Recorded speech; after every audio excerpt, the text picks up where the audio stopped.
Seu celular está desligado? Seu telefone? O telefone? Tá Deve estar. Deve estar.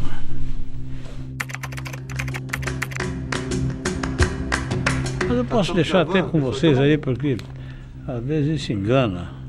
Não, está desligado, mas deixa contigo ali. Ok. Então podemos começar então por onde o senhor... Um comentário meu sobre isso, porque, não é verdade, o filme tem essa diretriz, essa espinha dorsal aí, não é? Bom,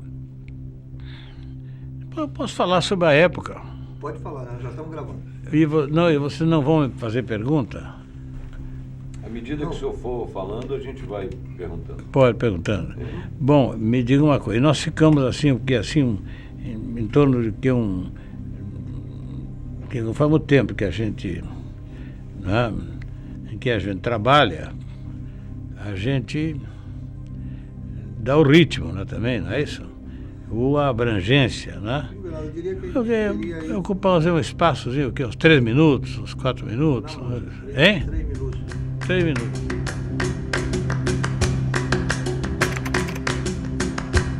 Eu acho que nós, sem estar atropelando, sem estar fazendo traumas, nós devemos trabalhar para democratizar a propriedade.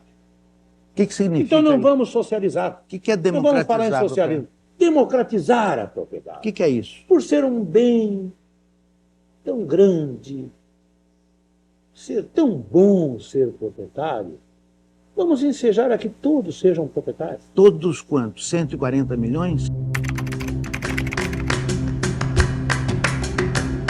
Senhor, por que não num país desse tamanho? Mas proprietários de terras. Sim, senhor. Sim.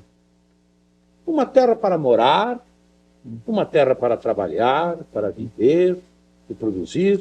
Por que não?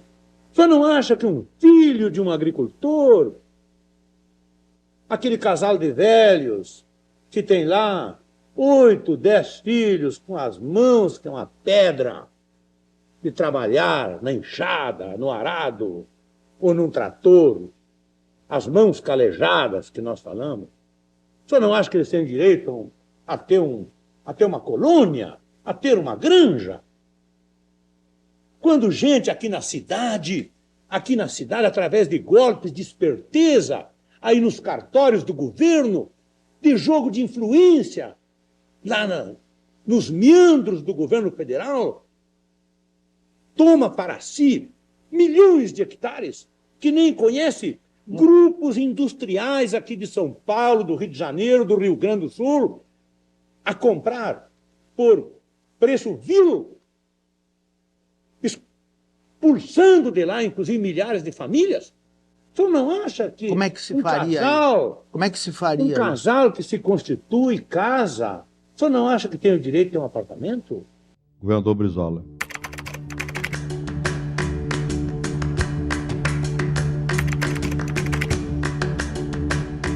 Governador Brizola, eu acho que a questão da educação realmente é fundamental e todas essas questões dos CIEPs, SIACs, merecem minha simpatia. Não obstante, eu tenho visto a seguinte crítica que eu gostaria de ouvir sua resposta, de que o custo dessas escolas de educação integral é muito elevado, de 1 a 2 milhões de dólares. Essa invocação de que são obras caras sempre são as razões dos tecnocratas. Eu não encontro um tecnocrata, principalmente esses fazendários, que não achem cara a educação.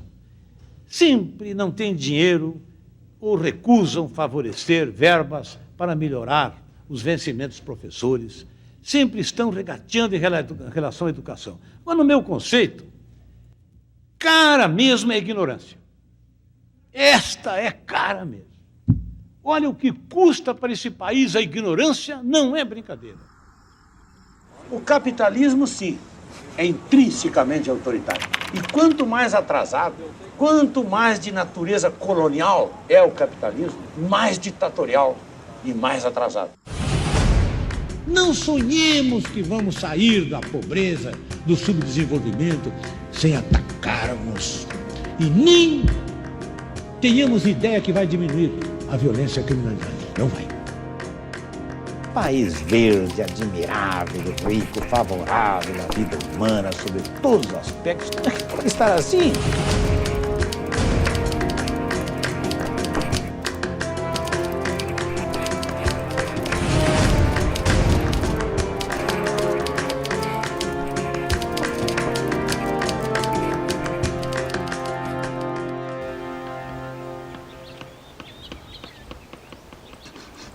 Brizola foi criado e alfabetizado pela mãe, viúva, com parcos recursos, em tempo de escaramuças entre caudilhos que assolavam o Rio Grande do Sul e só param quando Getúlio Vargas sobe ao poder com a Revolução de 30. O menino esperto vivia descalço e solto pela cidade. Tive lá uma oportunidade que me apareceram dois viajantes, dois vendedores, né, mascates, judeus, muito otimistas, contando história, contando caso e tal. E eles nos deram a ideia de entrar para um curso do Estado, que é iniciativa dos republicanos, né? Esses republicanos que criaram escolas públicas surgiram quando Júlio de Castilhos, positivista, criou o imposto fundiário que transferiu o poder dos velhos caudilhos com suas tropas de peões para o Estado. A legalidade inspirou uma nova linhagem. Borges de Medeiros, Getúlio Vargas, Luiz Carlos Prestes, João Goulart e Brizola. E a minha mãe impressionava. Minha mãe, ela vivia repetindo: esse filho, quero que estude, quero que estude. Então, quando eles foram embora, ela disse: meu filho, que sabe escrever uma carta para essa tal de escola de engenharia? Não era nada de escola de engenharia, era um curso técnico profissional, entendeu? A partir dali, então, eu fui.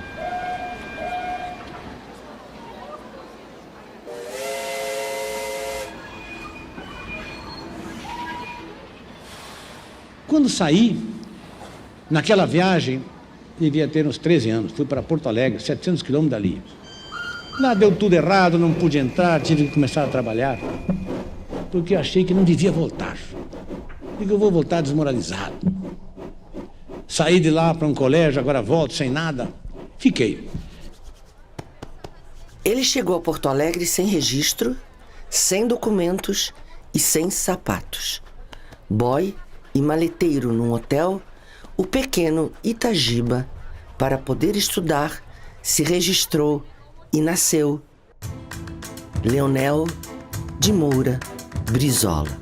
Fui indo, fui avançando. Uma hora eu cheguei à conclusão que a única maneira para estudar é você, padre ou pastor. Sonhava ser piloto de avião. Tirou o brevet. Mas foi através do curso de engenharia que viveu o seu verdadeiro sonho. Entrou para o mundo dos debates do centro acadêmico que o levou ao PTB. Do movimento da redemocratização em 45, formávamos um grupinho de estudantes que trabalhavam duramente. Era um cabo, era um sargento, era um mecânico da Varig, era, enfim, um carpinteiro. Nessa época, a universidade estava dividida em dois grandes contingentes.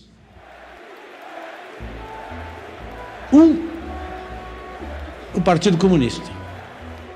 Mas a gente não podia falar com o pessoal do Partido Comunista, que ocupava metade da universidade. Sabe por quê? Eles sabiam tudo e nós não sabíamos nada. Então o nosso diálogo era muito difícil com eles. Do outro lado, era a juventude universitária conservadora, sob a liderança do estudante de direito Paulo Brossard. Essa é. Então não tínhamos nada com ele, porque eles eram uma gente fina, punhos de renda.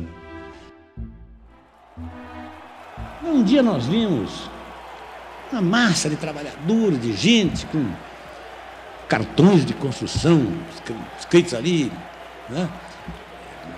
Em consignas e advertências, né? Clamando contra as ameaças que recaíam sobre a legislação do trabalho e se alinhavam, né, em torno do Getúlio, que havia caído.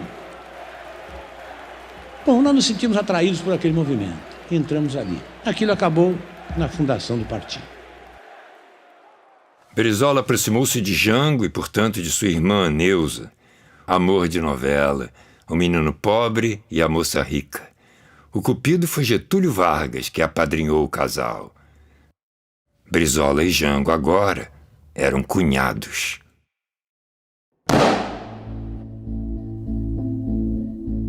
Em agosto de 54, a morte de Getúlio mobilizou o país e imobilizou os golpistas.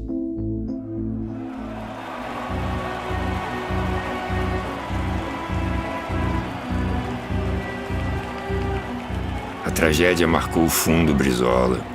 Por conta de seu temperamento, chegou a criticar o suicídio, acreditando que Vargas deveria ter resistido.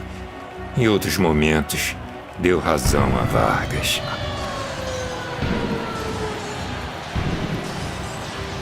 Foi seu modelo e mentor. Brizola jamais perdoou seus algozes. Getúlio, entregando sua carta-testamento a Jango, fez dele seu herdeiro político e o elegeu, em 1955, para vice-presidente de Juscelino Kubitschek. A direita golpista foi derrotada, mais uma vez.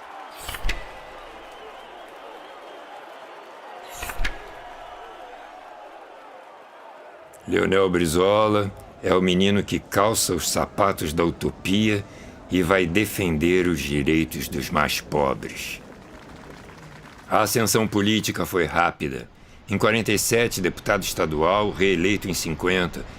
Secretário estadual de Obras Públicas, realiza importantes intervenções de infraestrutura, saneamento básico, rodovias. Perdeu em 52 a eleição para prefeito. Em 54, foi eleito deputado federal com recorde de votos, 103.003.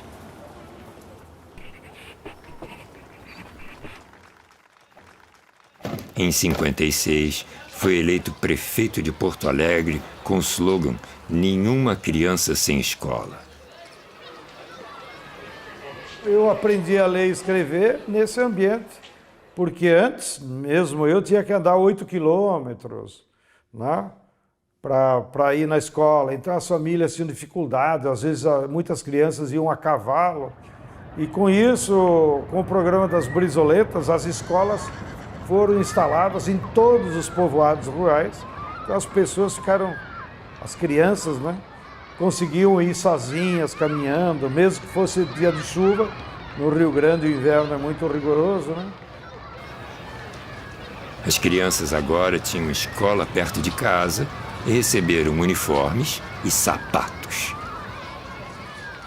E às vezes toma um avião desse aí, encontra um executivo assim de uma linha, aí está vendendo sapato, vendendo peça por aí pelo mundo, e às vezes vem um e me diz, olha, se não fosse aquela escolinha lá, eu estava lá, analfabeto, né? Em 1958, foi eleito governador do Rio Grande do Sul. Brizola, quando governador, lá no Rio Grande, ele foi um grande incentivador do MASTER, Movimento dos Agricultores Sem Terra, que era, digamos, a frente de massas do PTB, dirigido pelo Brizola. E depois criou a primeira lei de reforma agrária estadual, quando ainda não havia o Estatuto da Terra, não havia o INCRA, não é? E criou o Instituto Gaúcho de Reforma Agrária, o IGRA. Ele fez um governo espetacular. Um governo totalmente identificado com o trabalho e não com o capital. Nós defendemos o direito de propriedade. Achamos que um país como o nosso concede a ocupação da terra através da propriedade, porque nós achamos que é uma coisa tão boa que queremos para todos. Levem para lá quantas famílias de sem terra puderem, levem algumas coisas para comer, organizem uma cozinha, um fogão, né, um bom chimarrão, vocês gostam de tomar mate, e aí comuniquem ao governo, mostrem a miséria de vocês. Eu vou levar os jornalistas lá, para que divulguem, para que mostrem isto que ninguém vê, que é a população sobrante do campo, que está se aglomerando nas cidades, formando favelas, construindo barracos porque não tem para onde ir. Tinha algumas glebas imensas que estavam praticamente subaproveitadas e nos surgiu a ideia de fazer um acampamento. Para dizer bem a verdade, nasceu aqui a ideia do acampamento.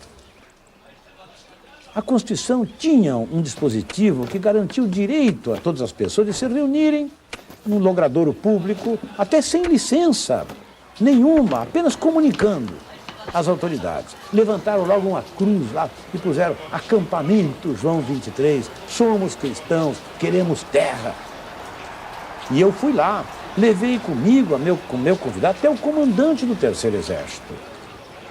E levei o presidente do tribunal, levei o bispo. E lá num palanque, eu comecei a perguntar a eles quantos filhos tinham. Tinha alguns agricultores com 12 filhos, outros com 15. Enquanto o governador olhava para o povo, o presidente Juscelino Kubitschek era o desenvolvimentista antagonista e concentrava o investimento via BNDE em Rio de Janeiro, São Paulo e Minas. Fez a Sudene para o Nordeste, Brasília e a rodovia Belém-Brasília para o Centro-Oeste. No Sul, nada. Brizola, então, criou o Banco Regional de Desenvolvimento do Extremo Sul, o BRDE, que serviu ao Rio Grande do Sul, Santa Catarina e Paraná. E não parou por aí. Idealizou a Caixa Econômica Estadual, com unidades em 16 municípios. Bancos regionais para financiar investimentos em cada rincão. Para fazer girar a roda do desenvolvimento gaúcho, Brizola iniciou uma árdua batalha contra o descaso dos monopólios estrangeiros sobre a energia elétrica no campo e a telefonia no Rio Grande do Sul.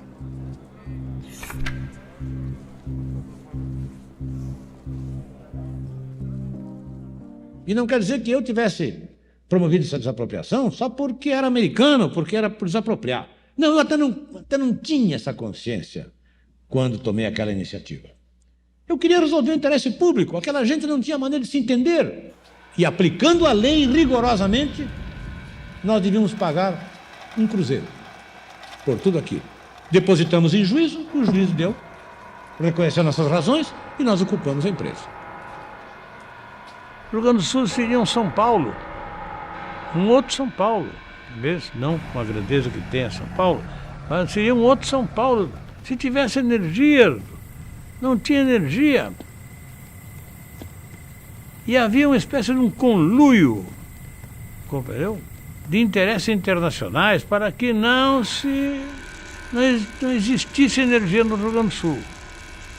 Chegamos à conclusão que o Rio Grande do Sul precisava 1 milhão de quilowatts.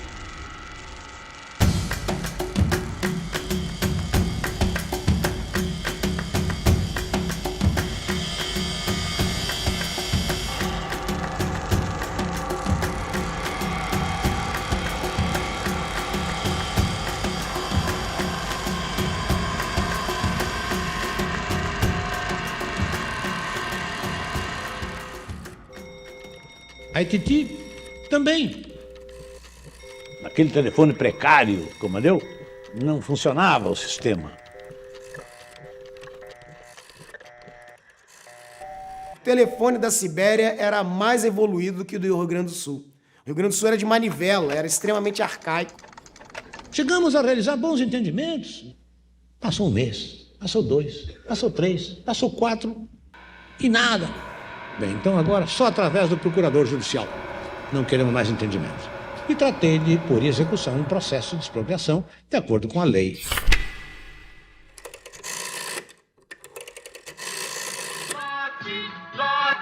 Exemplo de brasileiro, Jango, trabalhista pioneiro, de Porto Alegre a Manaus, só uma voz subirá. Nas eleições de 1960, as chapas eram 2. Pelo PTB, Marechal Lott e Jango como vice. Pela UDN, Jânio Quadros e Milton Campos. E correndo por fora, Adhemar de Barros pelo PSP. com o seu "dessa vez vamos", mas nunca indo. Brizola, que sempre gostou de campanha eleitoral, apoiou o Marechal Lott. No Nordeste, participou de passeatas promovidas por Francisco Julião, líder das ligas camponesas. As associações de trabalhadores rurais lutavam pela reforma agrária e pela melhoria das condições de vida no campo. As passeatas eram muito raras, foi o papai que começou, que inventou essa história de passeata, sobretudo de camponeses. Num carrinho pequeno, Brizola em cima fazendo campanha para Marechal Teixeira Lott, campanha presidencial. E eu ia ali muito perto do carro, pequeno, eu devia ter 10 anos, 9 anos, sei lá, na época. E, de repente, deram a ele uma espada e uma enxada. A enxada é o símbolo das ligas. E uma espada de verdade, uma espada de aço. E ele batia na enxada com a espada e saiu faísca, entende? Essa foi a visão de Brizola que eu guardei de infância. Eu apoiei o Lott. E o Jânio Quadros suiu como um furacão, né? Naquela época, as eleições eram solteiras, o voto era separado para presidente e vice. E Jânio, para se desvencilhar da UDN, apoiou a candidatura de Jango para vice por baixo dos panos.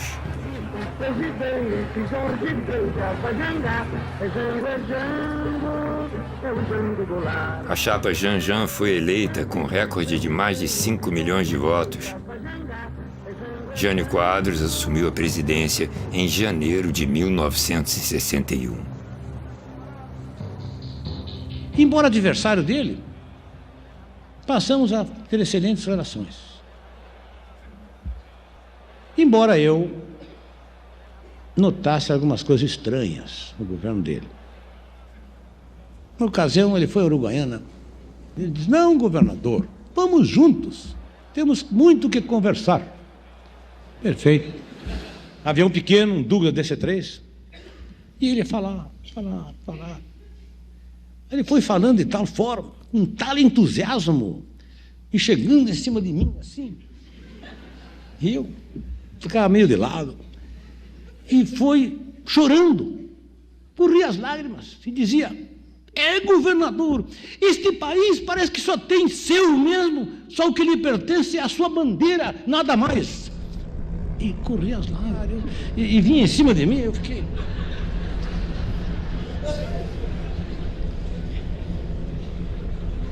Depois se recuperou, tudo bem.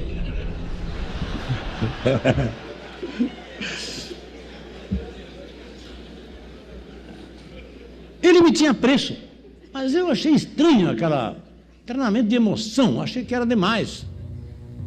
No dia 1º de janeiro, Cuba havia anunciado o caráter socialista de sua revolução.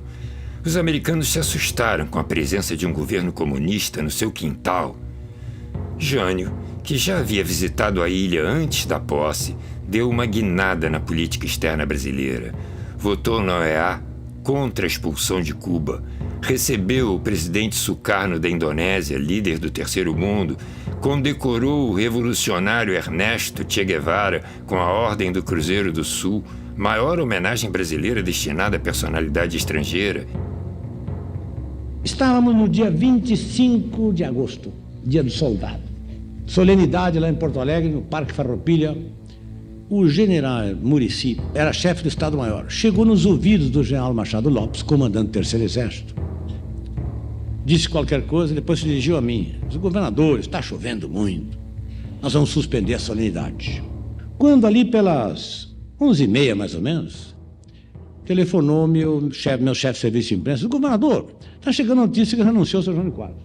É o episódio mais obscuro da história contemporânea brasileira. Há muitas versões, nenhuma plausível. Jânio tentando um golpe de Estado? Decisão tomada numa noite de porre? Tudo é possível.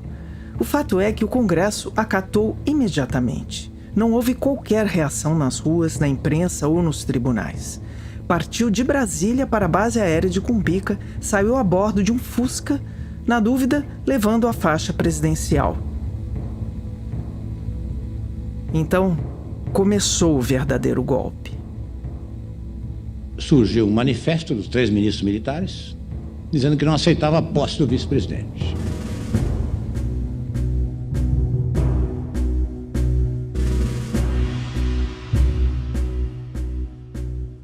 No cumprimento de seu dever constitucional de responsáveis pela manutenção da ordem, da lei e das próprias instituições democráticas, as Forças Armadas do Brasil, através da palavra autorizada dos seus ministros, manifestam a Sua Excelência o Senhor Presidente da República, como já foi amplamente divulgado, a absoluta inconveniência na atual situação do regresso ao país do vice-presidente, Sr. João Goulart.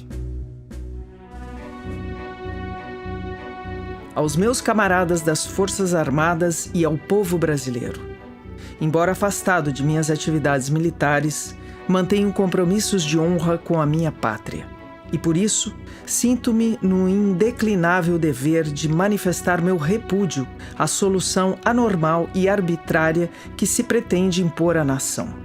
Conclamo todas as forças vivas do país, as forças da produção e do pensamento, os estudantes e os intelectuais, os operários e o povo em geral, para tomar posição decisiva e enérgica no respeito à Constituição.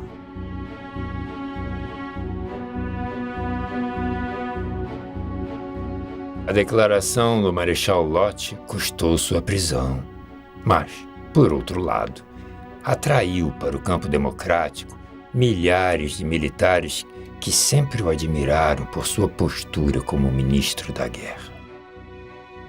Estávamos lá no 3º dia, mais ou menos, daquelas tensões, quando um radioamador me telefonou lá para o Palácio, dizendo que tinha ouvido um diálogo pelo rádio, onde havia uma ordem para o Exército usar a força que quisesse no sentido de destituir o governo. Em desespero, a aeronáutica ordenou bombardear o Palácio Piratini. Sargentos da base de Canoas impediram a tentativa, esvaziando os pneus dos aviões.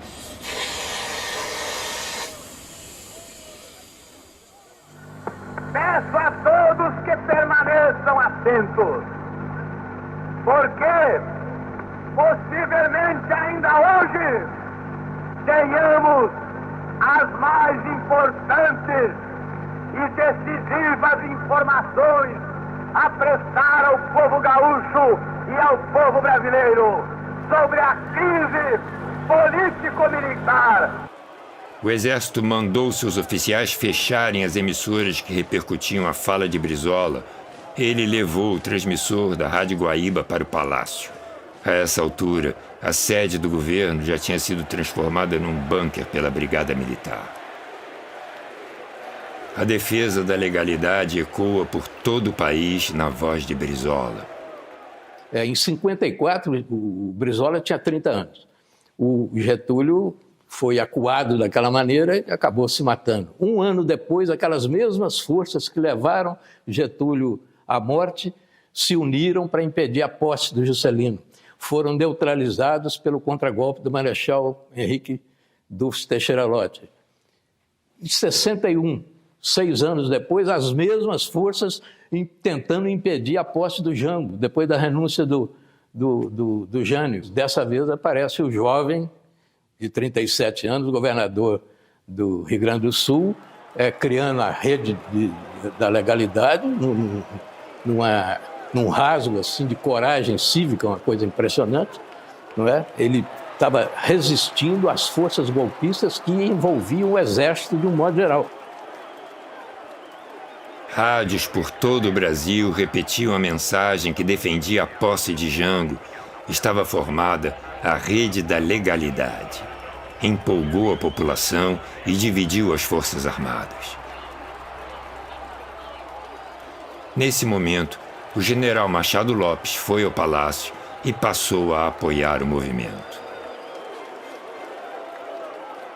Encomendaram um hino. Eu estava lá e chamei um grupo, eu não sabia escrever música, e aí eu inventei uma música, Lara Lemos, que estava lá com a poetisa, nossa amiga, ela fez os versos e eu peguei uma música assim que estava na minha cabeça, tal. Eu sou um pouco musical. De repente eu fiquei conhecido como o cara que compôs o hino da legalidade. Sou compositor de uma música só. Avante, brasileiros, de pé, unidos pela liberdade. Marchemos todos juntos com a bandeira que prega a lealdade, não é a legalidade. Depois, quando fomos gravar o hino, tinha que trocar a palavra legalidade por lealdade, porque já tinham feito uma tramóia no Congresso para tornar ilegal a posse de Jango Goulart. Criou-se uma simpatia no povo brasileiro muito grande. O golpismo, no meio das Forças Armadas, começou a se isolar. Porque as próprias os integrantes das instituições, todas, assumiam posições legalistas.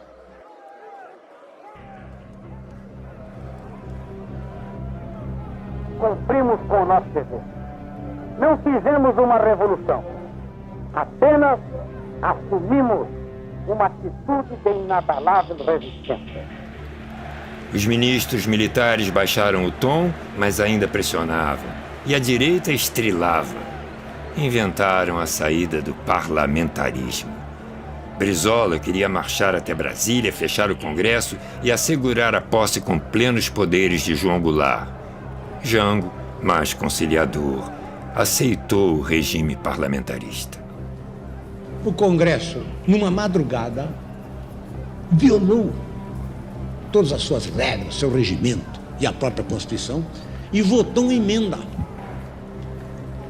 instituindo o parlamentarismo para tirar os poderes do João Goulart, a fim de que ele assumisse sem os poderes de um presidente presidencialista. Ele, ao chegar em Porto Alegre, de certa forma, já tinha aceito feito uma composição com o Congresso. Basta que o regime parlamentarista traga essa paz e essa tranquilidade tão desejada pela família brasileira, basta que traga um clima de desenvolvimento para o país e ele já terá prestado um grande serviço a essa nação. Foi a primeira divergência entre Brizola e seu cunhado. Outras viriam. Jânio renunciou 25 de agosto, dia do soldado. Jango tomou posse em 7 de setembro, dia da independência.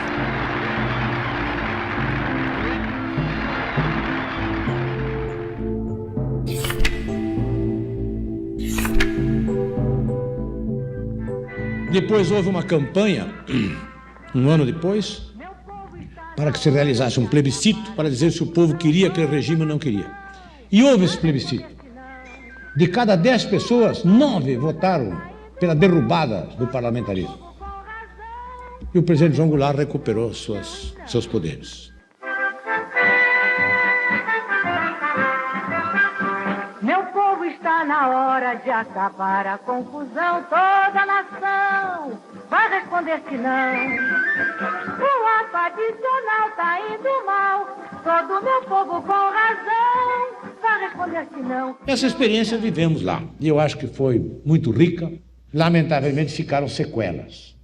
Eu fiquei muito marcado. Naturalmente que a parte derrotada nunca se conformou. Me tomou como inimigo. Nos Estados Unidos, os Yankees receberam Jango com desfile de carro aberto de dia e conspiravam contra ele à noite. Quando terminei o meu mandato de governador, concorri pelo estado da Guanabara, que era o Rio de Janeiro, à Câmara Federal. Isso foi em 62. Então eu tive ensejo de desempenhar durante um ano o mandato de deputado federal. Fui crítico do Congresso. Brizola pisava no acelerador, denunciando os trusts, as multinacionais de hoje, tubarões da Rua Acre que controlavam preços de alimentos. Jango era moderado e conciliador, com um projeto reformista. Seu governo foi revolucionário. Defendeu a reforma agrária, avançou na reforma urbana, estimulou o sindicalismo rural e o voto de quem não sabia ler. Um país novo emergia.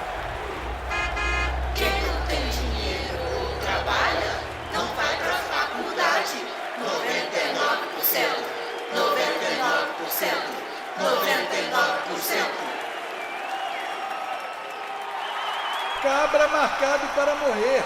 NCP e CPC vão filmar a vida de camponês assassinado. Agricultores nas ligas camponesas, militares subalternos em associações, estudantes mobilizados.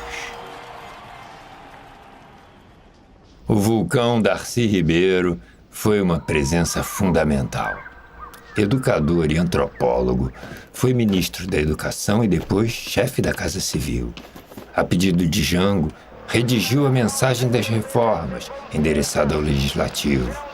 Articulou apoios para viabilizar politicamente as mudanças que o governo pretendia implementar. Foi fiel a Jango até o fim.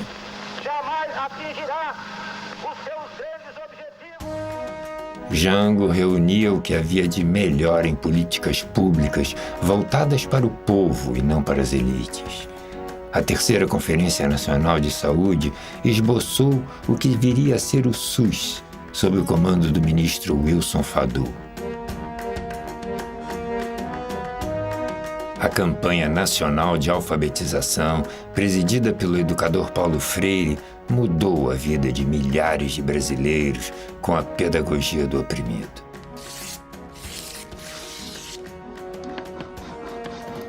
Na recém-inaugurada UNB de Darcy e Anísio, criador da Escola Parque, a inovação era a palavra-chave em todas as áreas da educação. Unia o mais moderno em tecnologia com uma produção acadêmica capaz de melhorar a realidade brasileira. Um outro futuro se anunciava. Por todas aquelas chamas que em um piscar explodem, pelos caldeirões sobre fogueiras que contêm a revolução, por tudo aquilo que um dia foi plantado por alguém que lá atrás acreditou, por todos aqueles que lutam com o coração.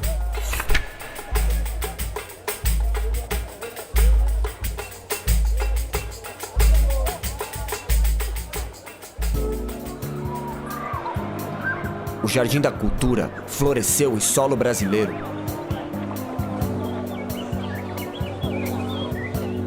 O país vivendo uma das melhores fases naquele momento.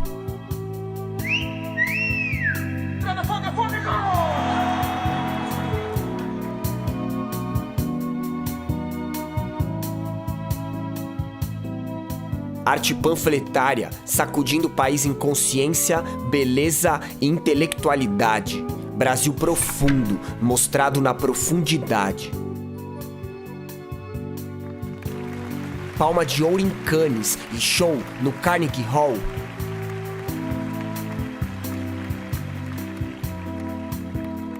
Explosão de um Brasil criativo e alegre, na força e imponência de um caldeirão cultural e social. Enquanto isso, na Praia Vermelha, na Escola Superior de Guerra, organizava-se o golpe.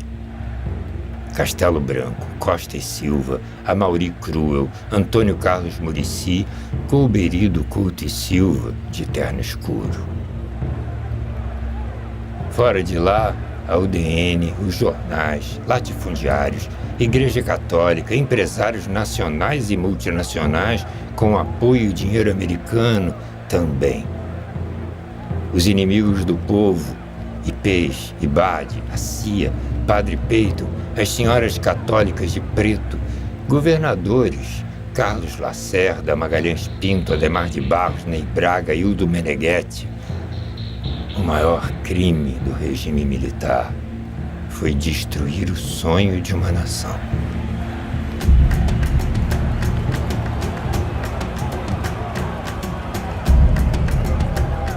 Em 13 de março aconteceu o comício da Central do Brasil, sob ameaças de atentado à vida de Jango. Ele decidiu ir mesmo assim. Vou cumprir o meu dever, mesmo que seja o último. Naquele comício, o Jango, que ainda acreditava numa possibilidade de algum entendimento com o Congresso para aprovar reformas e tal, ele, a partir dali, ele rompeu com essa ideia. O Brasil se radicalizou. Os marinheiros lotaram o Sindicato dos Metalúrgicos, o que foi considerado motim pela Marinha. No dia 28 de março, Jango discursou para sargentos e suboficiais. A oficialidade não admitia a participação deles e dos praças na política. Quebra de hierarquia. Foi a gota d'água. Veio o golpe na madrugada de 1º de abril, que os militares em vergonha chamam de 31 de março. As tropas de Minas desceram para o Rio de Janeiro. Em Recife, Gregório Bezerra foi arrastado pelas ruas. Miguel Arraes foi preso no Palácio das Princesas. Massacre de camponeses, assassinatos na porta do Clube Militar, incêndio da Uni, invasão do Caco. Ivan Cavalcante Proença salvou os estudantes. No Congresso, Auro de Moura Andrade inventou que Jango havia fugido do Brasil e declarou vaga a presidência. Sob a nossa responsabilidade, a população do Brasil, o povo, a ordem. Assim sendo, declaro vaga a presidência da República.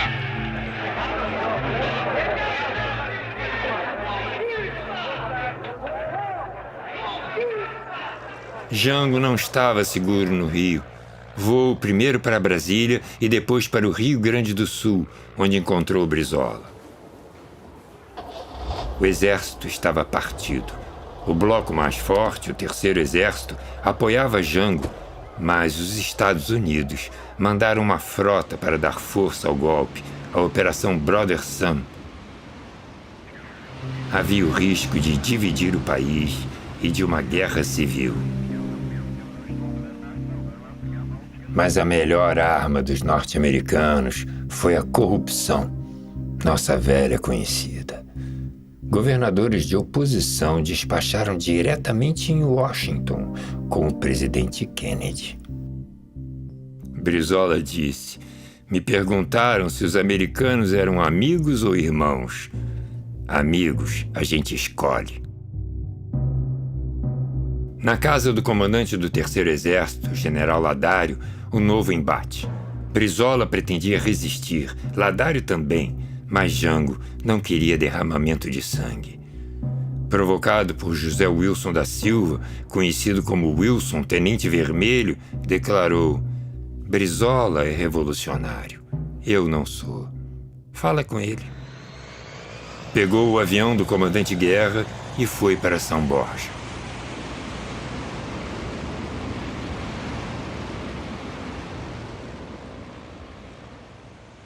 Guerra se colocou à disposição para levá-lo ao Uruguai, mas ele dispensou. Disse que ia esperar em solo brasileiro até que um presidente fosse empossado para configurar um golpe de Estado.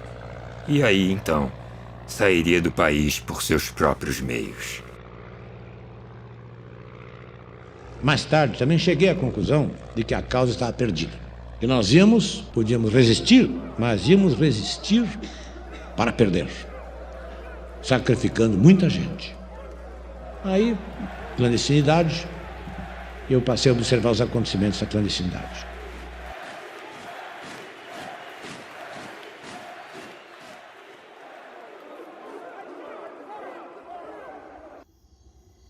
Me encontro no interior do país. Percorri milhares de quilômetros, centenas e centenas de casas e ranchos. Onde chego, sou recebido como filho. Todos sabem que o governo mudou e que agora são os generais, grandes fazendeiros, comerciantes e os velhos políticos que estão mandando. Todos sabem que a vida para o operário, o agricultor e o camponês vai ser dura e pretenderão resolver a crise nas suas costas. Nada melhor que um dia após o outro. Sabem que eu não sou comunista e não acredito nessa história de comunismo.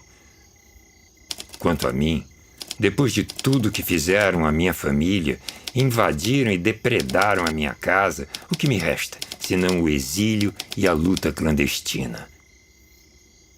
A violência não partiu de nós.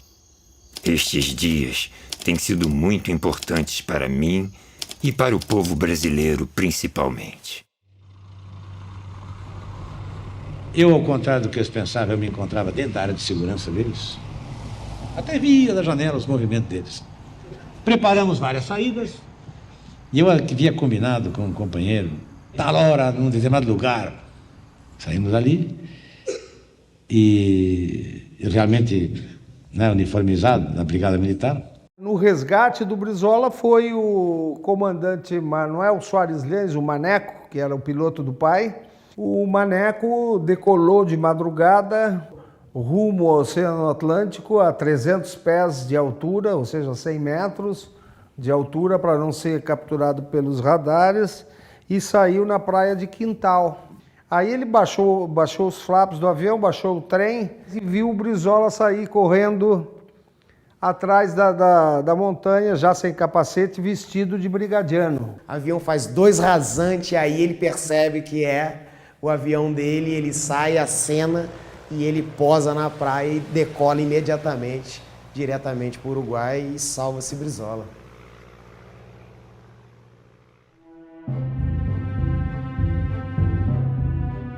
Brizola não fez por menos. Criou o movimento revolucionário nacionalista, Morena, para levantar o Rio Grande do Sul. Um sargento, Manuel Raimundo Soares, seu aliado, foi preso, torturado e assassinado. O corpo foi encontrado no Rio Jacuí, o caso das mãos amarradas. Brizola articulou a resistência possível junto a outros exilados, Coronel Dagoberto Rodrigues, o deputado Neiva Moreira, pessoas expulsas das Forças Armadas. Um grupo de suboficiais se instalou na Serra de Caparaó para a resistência armada. A região fica no coração político do Brasil, entre diversas capitais e cidades importantes. Teria sido uma boa escolha se o povo estivesse mobilizado e a correlação de forças permitisse. Caparaó tinha um território completamente diferente. Ele era isolado. A população que tinha lá não tinha muita participação, não tinha nenhum anseio, digamos assim, de participar e de desprender um foco de guerrilha. Com a prisão do grupo de guerrilheiros em Caparaó, que foi uma coisa que foi um desastre e uma tristeza muito grande para os exilados, o Brizola, nesse momento, resolve se afastar. A tentativa de guerrilha foi rapidamente esmagada. Milton de Castro, o único civil, foi torturado e morto. A versão oficial foi de suicídio. Brizola, que pretendia levantar o povo gaúcho, percebeu que num país das dimensões do Brasil, a luta armada não era uma alternativa para enfrentar a violência da ditadura. Alguns companheiros acharam que deviam prosseguir. Eu digo, bem, vocês têm a minha solidariedade, eu vou me retirar, vou trabalhar, vou aplicar uma espécie de laborterapia. E fui para o campo. Digo, eu vou para o campo, quero isolamento. E praticamente eu fiquei vivendo no interior do Uruguai 10 anos. Eu me sentia profundamente injustiçado, humilhado, ofendido de ser excluído do meu país. Brizola, no seu exílio no Uruguai, foi o brasileiro mais vigiado, mais monitorado pelo aparelho repressivo brasileiro. Ele foi levado para a Atlântida, a 30 e poucos quilômetros de Montevidéu. Esse ato de internar o Brizola era interessante porque ele tinha, assim, uma observação. Ele tinha que ficar a 300 quilômetros de distância da fronteira com o Brasil. Então a Atlântida estava dentro desse limite. O Brizola era um tipo irônico, sabe? Tinha uma ironia fina. Quando ele foi comunicado que ele teria que escolher um lugar a 300 metros de distância, a 300 quilômetros de distância da fronteira com o Brasil, ele fez um documento perguntando, estes 300 quilômetros é em linha reta? Os militares prometeram uma intervenção rápida para sanear o país e devolver o poder aos civis. Em 65, teríamos eleições para presidente. Queriam criar aparência de legitimidade. Era a ditadura envergonhada. Lançaram o ato institucional, que institui poderes excepcionais para prender e expurgar. 50 mil na cadeia logo de cara, políticos caçados, lavradores e sindicalistas assassinados. A reação se restringiu à esquerda. Em 65, a oposição elegeu governadores. Veio o AI-2. Acabou a eleição direta para presidente. Caçou todos os partidos políticos, criou fantoches, Arena e MDB.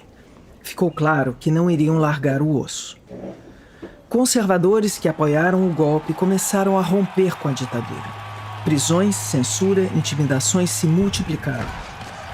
Em 1966, seguiram-se AI-3, AI-4, que continuaram o desmonte, eliminando qualquer brecha democrática, e convocaram a elaboração de uma nova Constituição.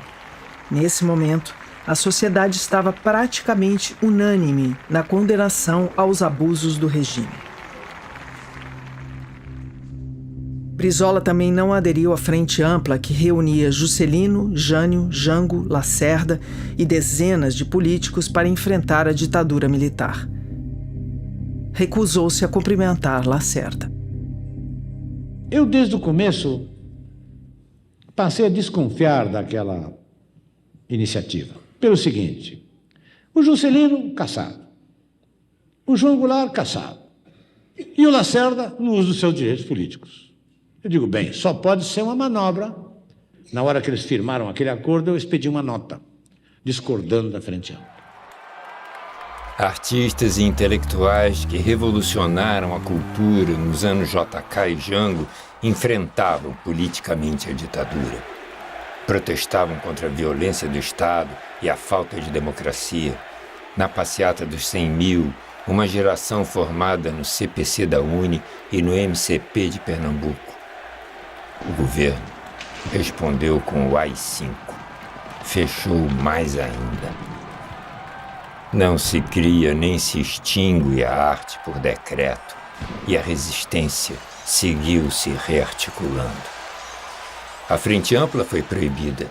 Lacerda, um dos principais articuladores do golpe, que ainda tinha direitos políticos, foi cassado. JK foi preso. A ditadura envergonhada agora era sem vergonha. No mundo, reação à guerra do Vietnã. Movimento pelos direitos civis, jovens marchando na Europa. Na América do Sul, os golpes se sucediam. A direita fechou o cerco. Em 1976, tempos de Operação Condor. Uruguai sob uma ditadura. Jango morre sob suspeita de envenenamento.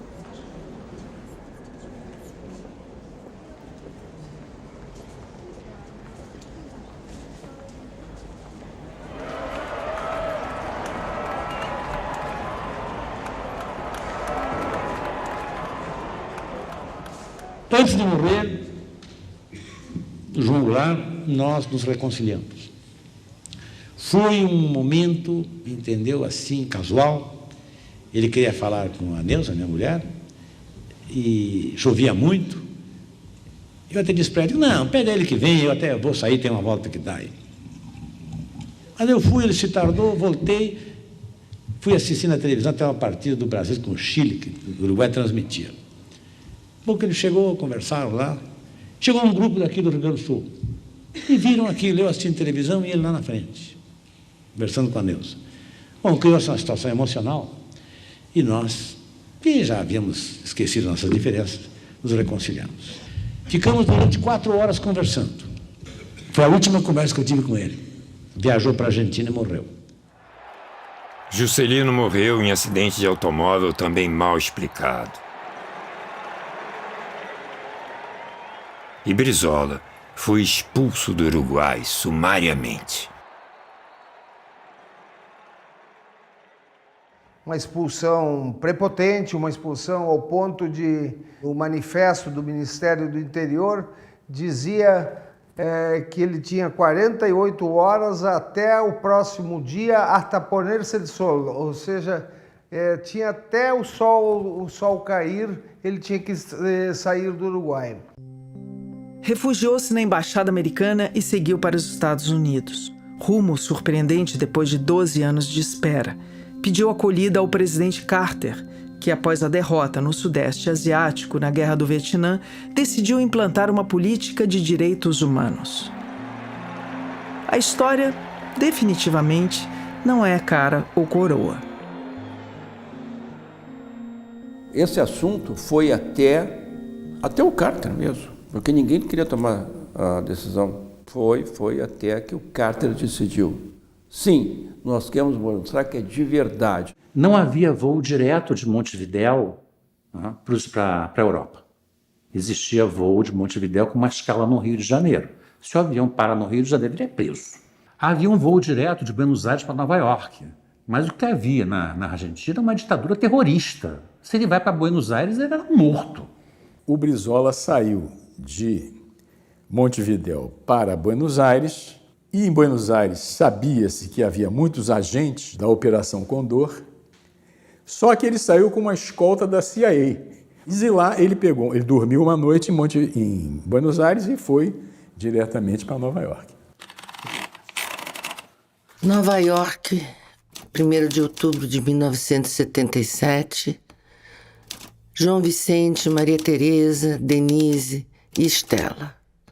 Aqui estamos novamente que nem ciganos sem casa, longe da pátria e especialmente sofrendo a saudade dos netos, filhos e nora. Tem sido para mim bastante duro. Será difícil me refazer, mas que remédio. Felizmente, tivemos gestos tão grandes de solidariedade que muito nos confortaram, especialmente o que tu tiveste conosco, meu querido João Vicente. Isto ninguém arranca da gente, e as palavras são poucas para agradecer. Foste para mim, naquele momento difícil da minha vida, o que sempre foi o teu pai, o amigo, o companheiro sempre presente nas horas difíceis. Estamos provisoriamente no Hotel Roosevelt, mas pretendemos mudar para um local mais barato e mais adequado.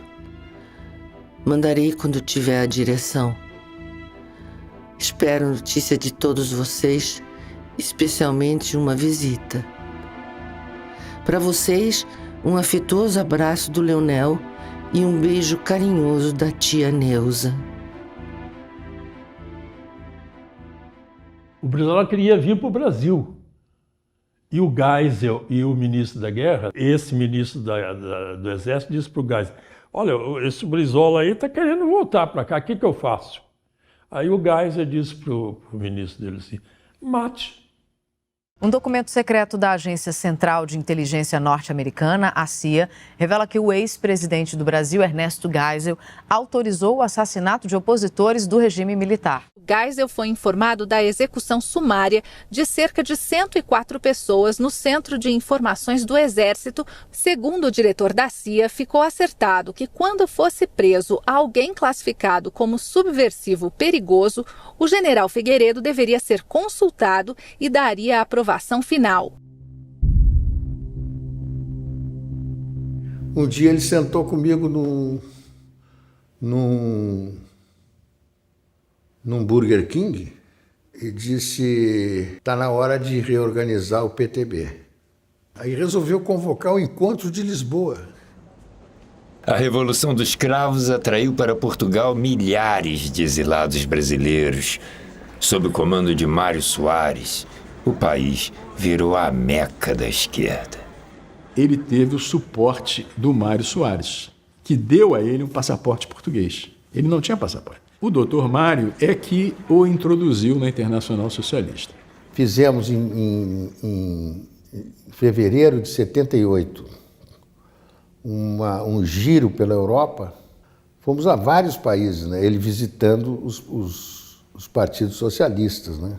E o Brizola foi a Madrid e se reuniu com Felipe González e seduziu Felipe González de uma maneira irremediável. Eu me lembro que quando o Brizola era candidato ao governo do Rio, em 82, e sem que eu perguntasse nada, o Felipe González lançou uma frase fulminante: se eu fosse brasileiro, votaria em Leonel Brizola. O Brizola chega em Lisboa e nós nos aproximamos muito dele, e eu fui um dos que ajudei a organizar o encontro de Lisboa, junto com outros, o Clóvis Brigagão.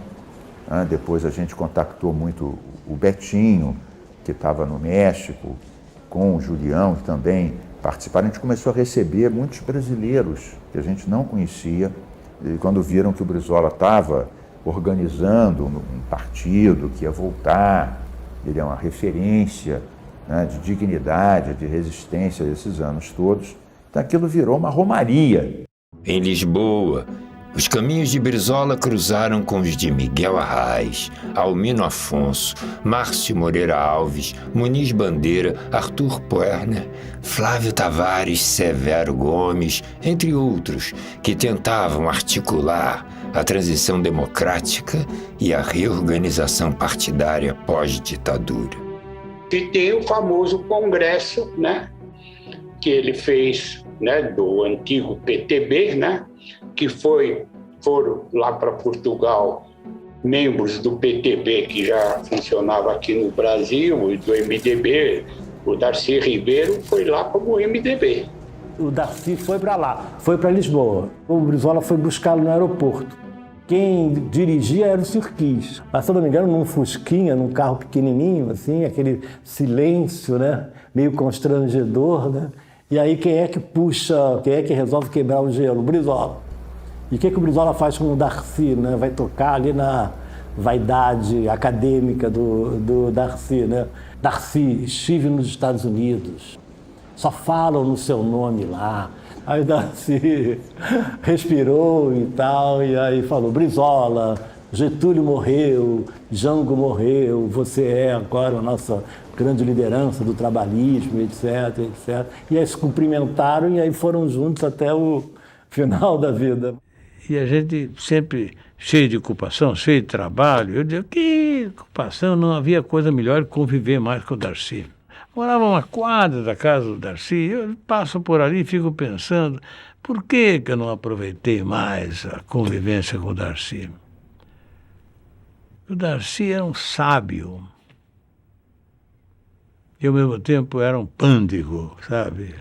Do encontro de Lisboa, tirou-se a Carta de Lisboa, onde a questão indígena, a questão do negro, a questão das mulheres, a questão do meio ambiente surgiu naturalmente, coisa que não existia em nenhum outro partido. Tinha um capítulo sobre as mulheres que era sensacional, seria atualíssimo para hoje. Em 1979, a anistia negociada.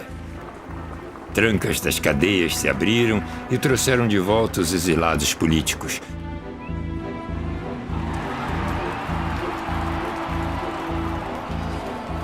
Leonel Brizola desembarcou no Rio Grande do Sul.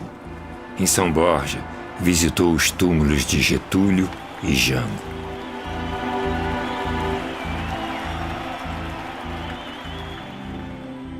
Existem dois Brizolas.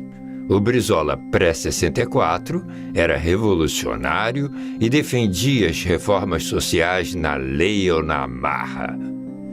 O Brizola que voltou em 1979, em companhia do primeiro-ministro português Mário Soares, era um homem moderado que prometia respeitar as regras do jogo democrático.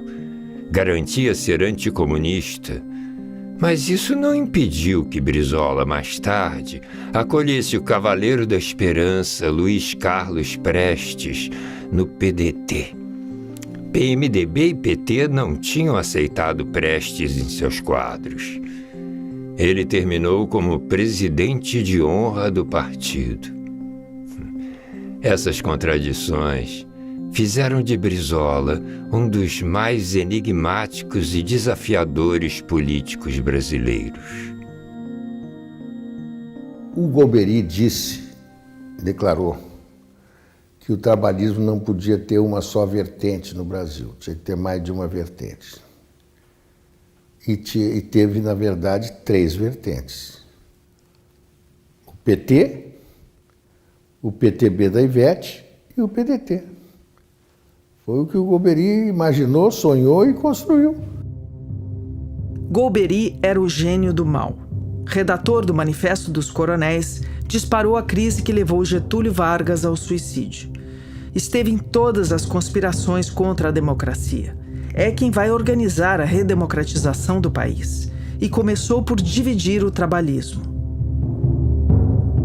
Brizola retornou à cena política, disposto a compensar os 15 anos de silêncio impostos pela ditadura. Mas os militares não lhe deram descanso. Com uma rasteira, tomaram sua bandeira, o PTB, e a entregaram a Ivete Vargas. Ela não tinha o ímpeto ou a verve trabalhista de Brizola. O sobrenome foi usado para derrotar a história. Sentido, ele rasgou a sigla PTB e anunciou a renovação do trabalhismo, o PDT.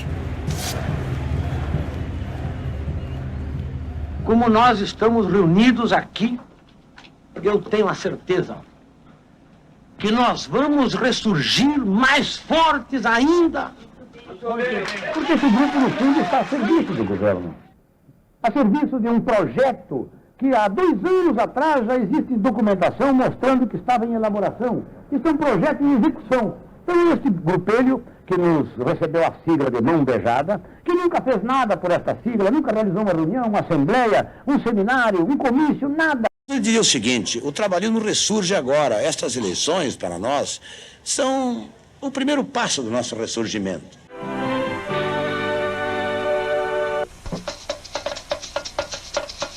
Brizola.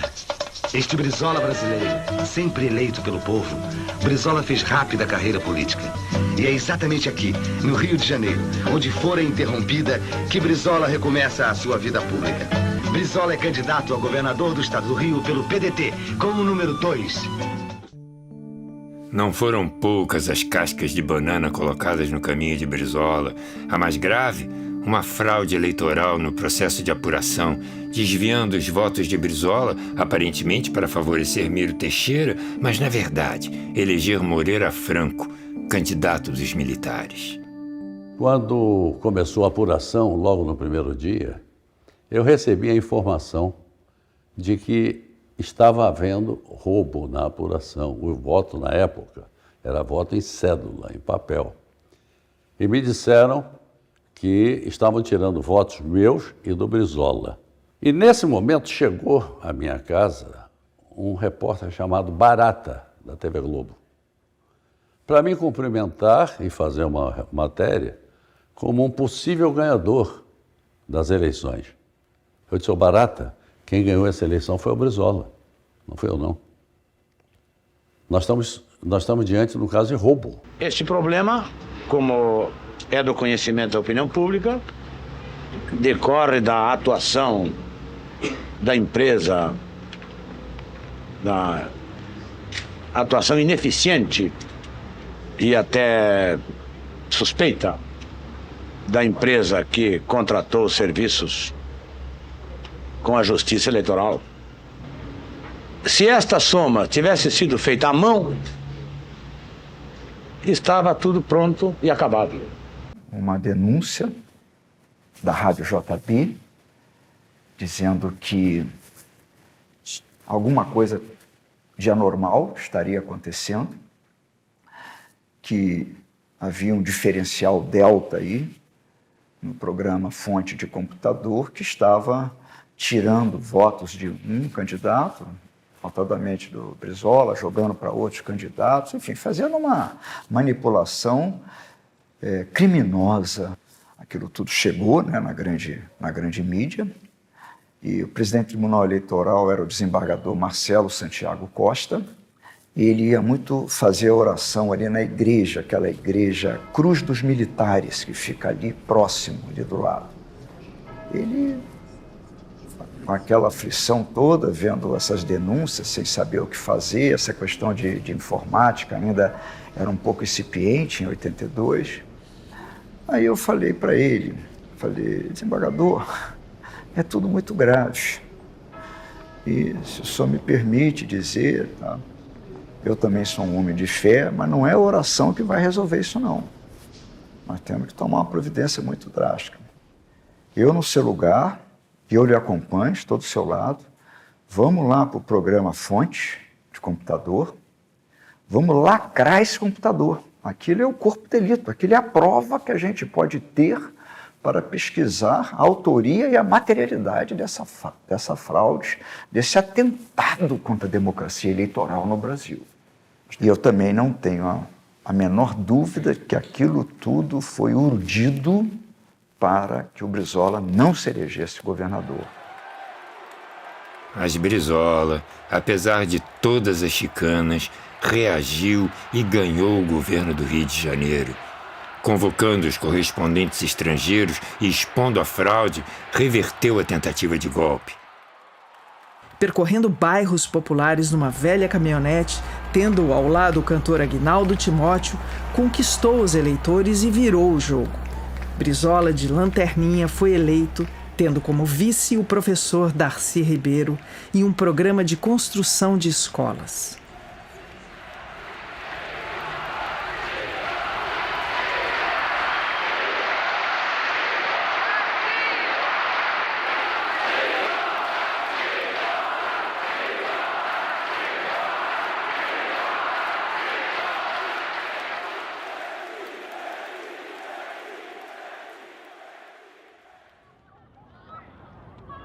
Revolucionário no conteúdo, com um ensino integral de qualidade para todos e na forma. Convidou Oscar Niemeyer, reconhecido internacionalmente, para idealizar o CIEPS, o mesmo que projetou a capital do país e depois o Sambódromo. Nada de escolas acanhadas. Com Brizola, as crianças teriam acesso ao mais moderno e com dinheiro público, muito antes de filantropos e fundações fazerem da educação uma bandeira comercial. E que o CIEPS vai ser assim. De manhã cedinho, as crianças vêm para cá. O chefe da casa vai para o trabalho.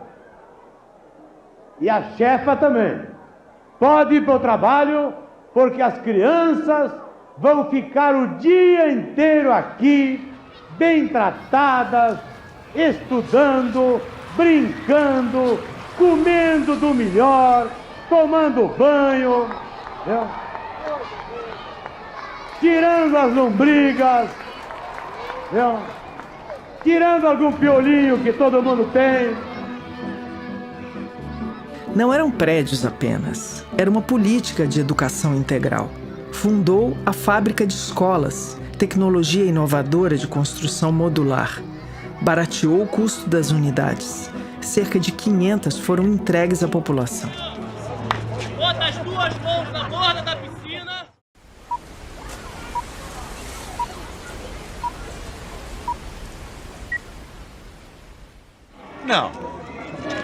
Não é somente esse. O objetivo é ensejar um ambiente, um estado de felicidade às crianças, para que elas possam se educar melhor.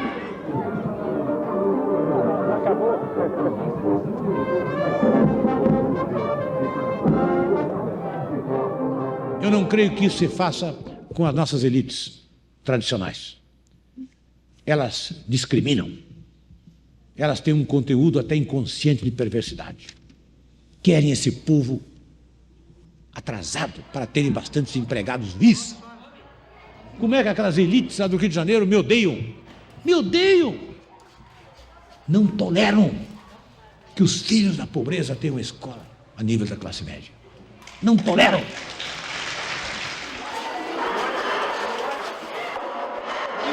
É que Brizola se empenhou em gastar a maior parte do governo dele, em gastar com o Tesouro da Maré, o Tesouro do Brasil, Aqui está o tesouro da Maré, o tesouro do Brasil, é isso. Eu era um menino que morava na Baixada Fluminense. Às vezes ficava na casa dos meus avós no Jacarezinho. Meu avô era vendedor de garapa de maracujá ali. Uma família de luta de sobrevivência. E eu lembro do meu padrasto contando moedas e o barulho das moedas na sala.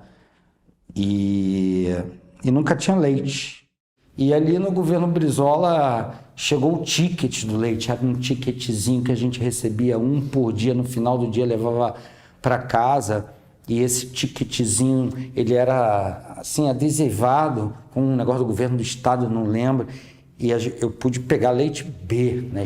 É a primeira vez que a gente pôde trocar por leite B e tomar leite B. Então foi uma época que eu tomava, depois foram saquinhos pequenos.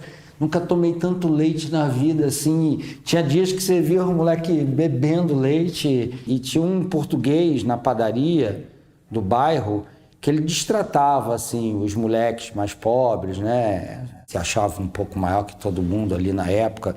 Mesmo sendo só um dono de padaria do bairro, ele já metia uma distinção de classe ali.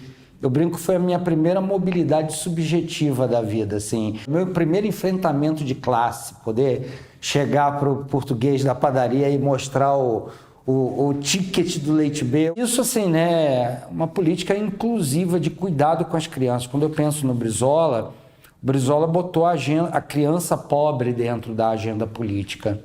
Nós nascemos com um computador aqui e a desnutrição, aí é que queima.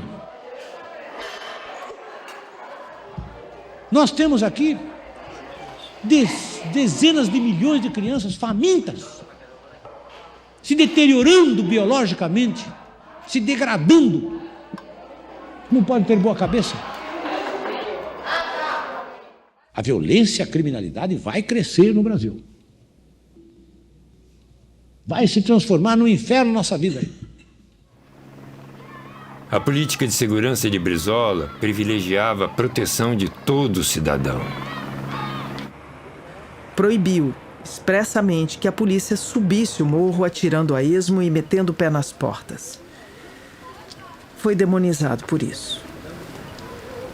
O problema é que o barraco da favela nunca foi o asilo inviolável do indivíduo a que se refere a Constituição.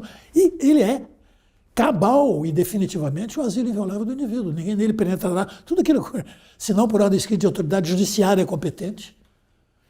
Peraí, ele apenas estava sendo ali um cumpridor da Constituição e das leis. O Brizola foi o primeiro estadista brasileiro, dos poucos que nós tivemos, que compreendeu a natureza política das opressões penais.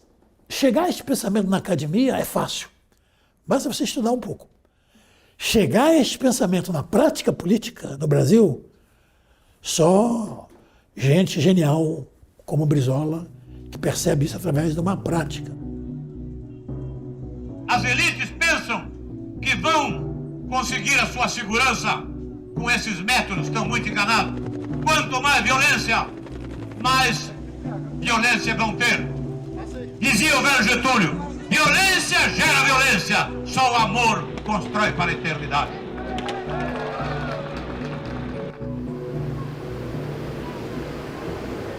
Eu olho para o Rio de Janeiro hoje, penso no Rio de Janeiro de Brizola, eu vejo um Rio de Janeiro ocupado hoje, né? Enfim, vejo o Rio de Janeiro a cara da nossa derrota.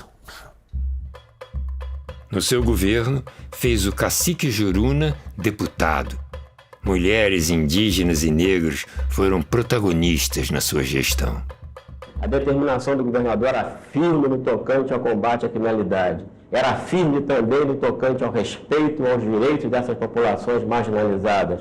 Era firme no tocante a não confundir o negro, o favelado, o pobre com o marginal, com o criminoso. Há muitos anos, há muitos decênios, a raça negra se organiza em movimentos bem estruturados a fim de reivindicar seus direitos, resgatar a sua cultura, a sua história, a sua identidade. E o primeiro político de expressão nacional que assumiu esta luta foi Leonel Brizola.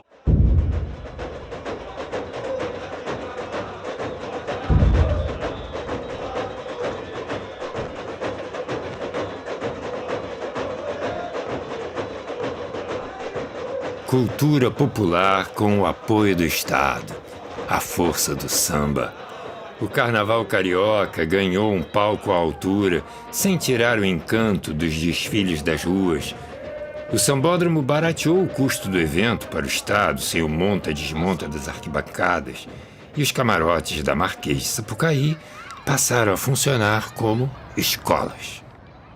Esse espaço realmente que eu chamo de espaço sagrado, porque realmente eu acho que dignificou realmente a nossa arte, a nossa cultura, e fantástico ainda, né? Quer dizer, depois dos 3 ou 4 dias de carnaval, é fantástico realmente, você encontra ali grandes escolas, um espaço fantástico onde as crianças vão para lá estudar, comer, discutir, aprender.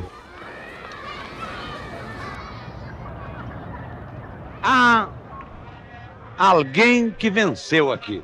Esta criança que eu tenho nos meus braços. Ao participar do carnaval, nós estamos trabalhando por aquilo que há de mais urgente neste país a fazer, que é assistir e amparar as nossas crianças. Inaugurado o maior monumento público à alegria, marca da cultura popular, tão genial que seria replicado Brasil afora. Enquanto isso, todas as ruas do Brasil pela alegria de votar. A campanha das diretas já. A emenda Dante de Oliveira foi um rastilho que liberou o desejo longamente represado da cidadania, o povo como dono do seu destino. Vai influir incisivamente nos rumos da vida nacional. Não demoraria para o ímpeto democrático tomar conta do país. Chega a vez do cacique Mário Juruna, deputado do PDT. Foi tão aplaudido que teve de pedir ao povo para fazer silêncio. Me dá licença, companheiro. Por favor, me dá licença. A primeira vez, depois... Juruna pediu terra para os índios do Xingu e eleição direta para presidente.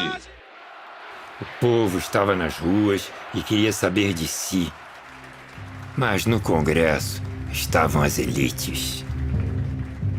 Essa foto é um retrato da nova república. Se as eleições fossem diretas, a maior chance era de Ulisses Guimarães, presidente da Câmara. Se indiretas, Tancredo Neves.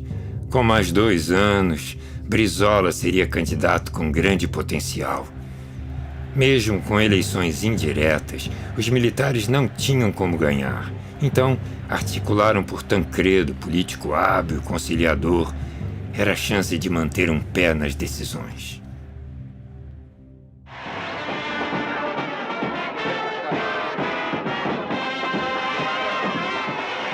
Para frente e para cima, mas dessa vez, para que o Brasil nunca mais caia na noite cheia da ditadura e do autoritarismo. Tancredo venceu, mas logo caiu mortalmente doente. Pela Constituição, sem a posse do presidente eleito, Ulisses deveria assumir e convocar novas eleições. Os militares não admitiram. O general Leônidas Pires Gonçalves interpretou a lei a seu jeito e forçou a posse de José Sarney.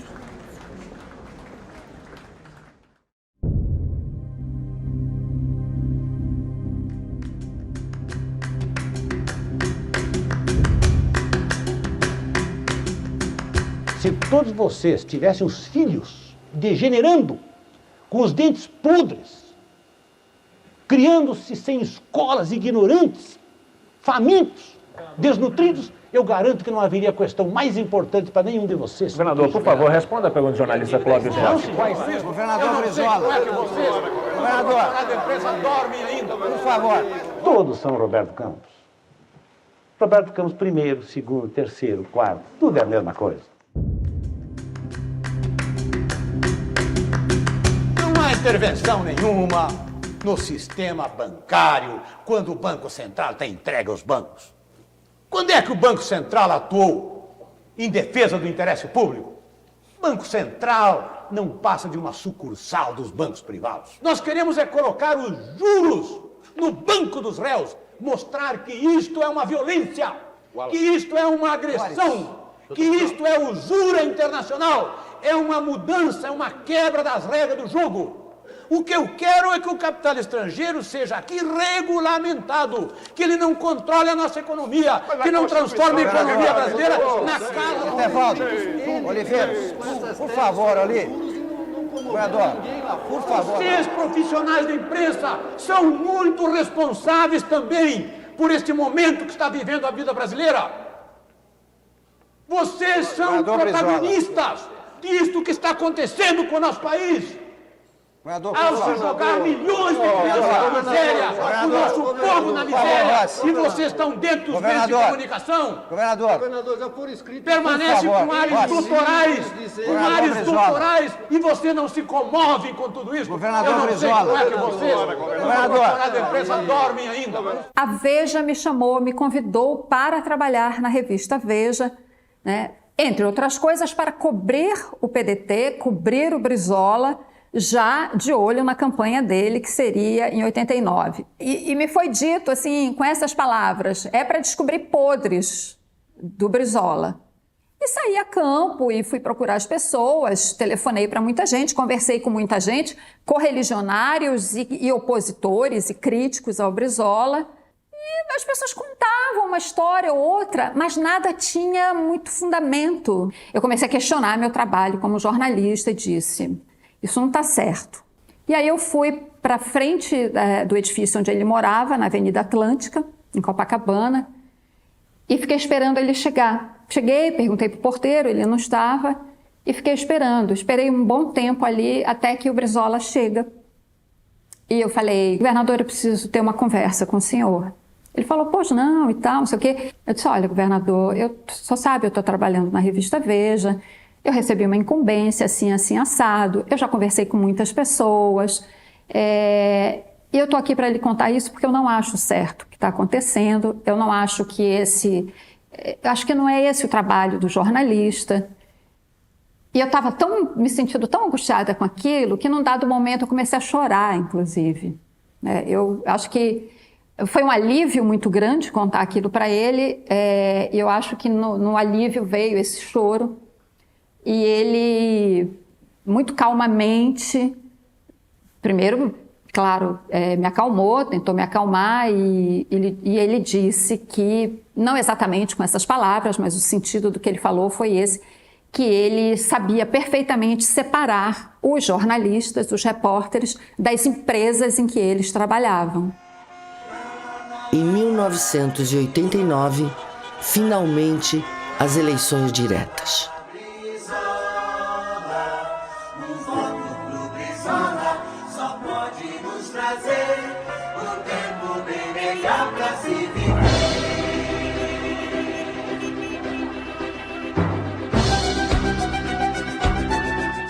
Educação. Ler, escrever, ler, pra ficar bonitinho, porque ninguém tá lendo e ninguém tá escrevendo. Tá todo mundo na rua, as crianças, eu acho que o Brizola vai conseguir, pelo menos, colocar a criançada estudando.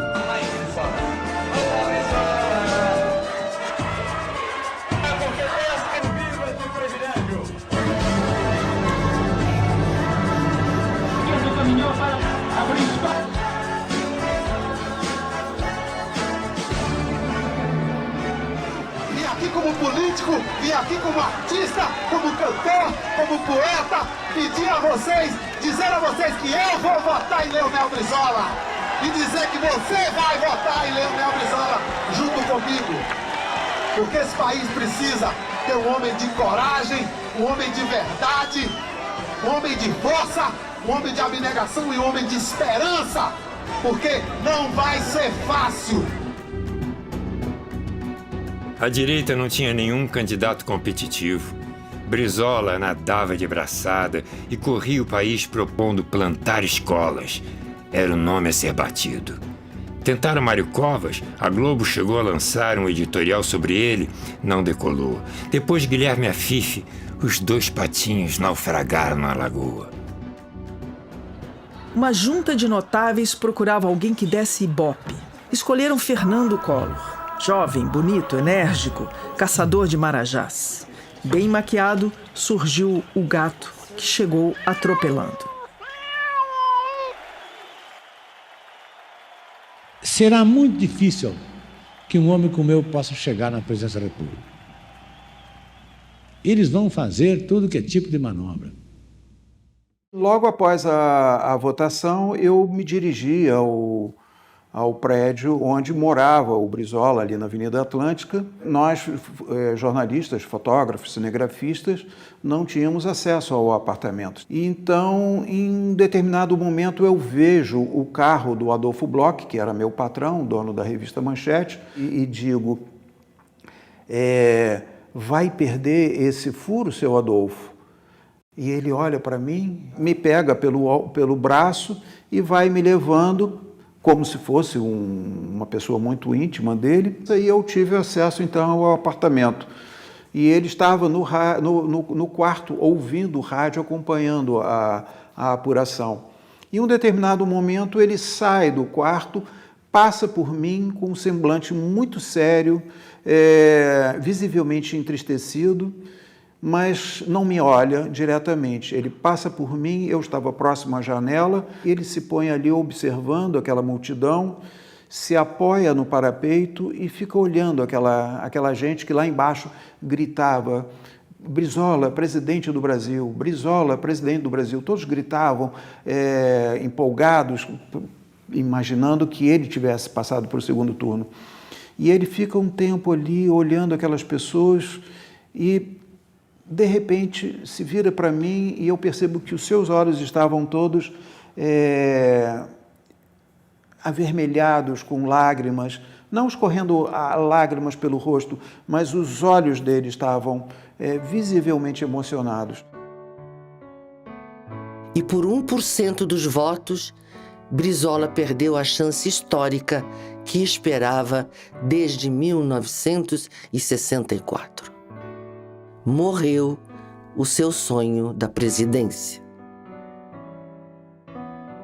Nós descemos da casa do Brizola para ir para o Rio Centro, onde ia haver uma pagelança. Quando nós descemos, uma senhora virou-se para o Brizola e disse assim: como é Lula ou Collor? O Brizola disse: a senhora sabe de uma coisa? Na política, nós temos muitas vezes que engolir sapo. E eu vou engolir esse sapo. Aliás, um sapo barbudo. Foi doloroso para Brizola apoiar Lula, com quem ele tinha diferenças desde a redemocratização. O plano de Golbery de dividir o trabalhismo funcionou. Com grandeza, Brizola declarou seu apoio. Apesar do apoio de quase todas as forças democráticas, Lula não emplacou e acabou perdendo. Ainda não era seu momento político. Naquele período histórico, a correlação de forças internacionais já era do fim da União Soviética, do fim do socialismo, do fim da ideia de nação, e a hegemonia passou a ser do capital financeiro e do neoliberalismo. Então, quem ganhasse em 89 ia fazer uma luta contra o mundo. Embora o mundo estivesse mudando, né, Muro de Berlim, todas aquelas mudanças, o ocidentalismo estava assumindo uma nova forma, digamos assim, ou pelo menos havia novas discussões e tal, o que tornava o trabalhismo do Brizola um pouco, digamos, mais criticável do que era e tal. Tudo isso é verdade. Mas em termos eleitorais, se o Brizola tivesse tido os votos que ele esperava ter em São Paulo, ele iria para o segundo turno e ele ganharia a eleição. Eu sou contra os calotes, eu sou contra o beiço que o meu adversário quer dar na dívida externa, na dívida interna, aí incluída também a caderneta de poupança. Collor fez de cara o confisco da poupança em um governo errático que o levou ao desastre e à antipatia popular.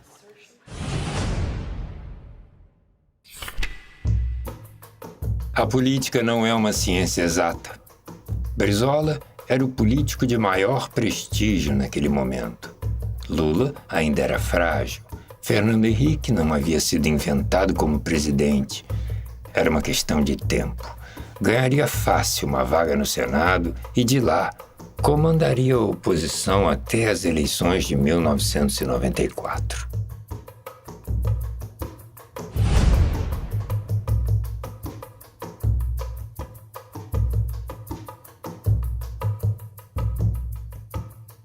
Convidamos o Darcy Ribeiro para vir para o Senado, embora antes ele vai ficar um tempo aqui conosco.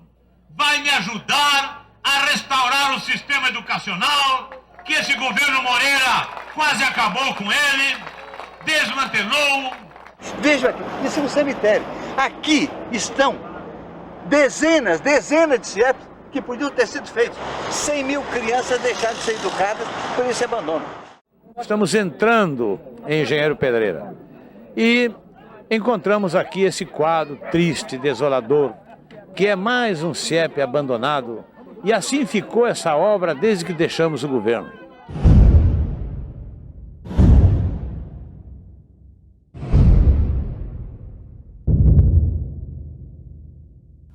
Um amigo meu, Alexandre Damascena, que foi animador cultural, quando a linha vermelha foi inaugurada, a mãe dele pediu para o pai levar ela para lá dar um passeio na linha vermelha. E eu lembro dessa imagem, assim, do significado de andar numa coisa que não tivesse tanto sofrimento, né? Porque a Avenida Brasil para a gente era uma coisa de muito sofrimento cotidiano. E a linha vermelha significava ligação com a Baixada, e você podia passar vendo o aeroporto. Então isso também teve um efeito, lembro que foi muito debate, né, na cidade. O Brizola foi muito perseguido por todas as melhorias que ele fez para os pobres. Vai aproximar, vai trazer os pobres para cá, o 474 quando chega até Ipanema. Então o Brizola ele sabia dessa necessidade das pessoas andarem, circularem mais para gerar emprego, para poder ter experiência de cidade. Então a linha vermelha foi um acontecimento, uma coragem, né? E era vermelha a linha, né? Tinha uma ousadia também de ser linha vermelha. A primeira Conferência Internacional do Clima reuniu delegações de mais de 170 países. Príncipe Charles e Diana, Mitterrand, Nelson Mandela, que inaugurou um CIEP com seu nome, Fidel Castro. O evento repercutiu o mundo afora, exceto no chão dos nossos biomas. Eu convido a que todos nós ouçamos o pronunciamento do excelentíssimo senhor doutor Fidel Castro Ruz. Vossa Excelência tem a palavra. Excelência, una importante especie biológica está en riesgo de desaparecer por la rápida y progresiva liquidación de sus condiciones naturales de vida, el hombre. Me gostou aquela questão de ideologia e ecologia. Os rumores de que havia inimizade entre Fidel e Brizola se dissiparam nesse encontro.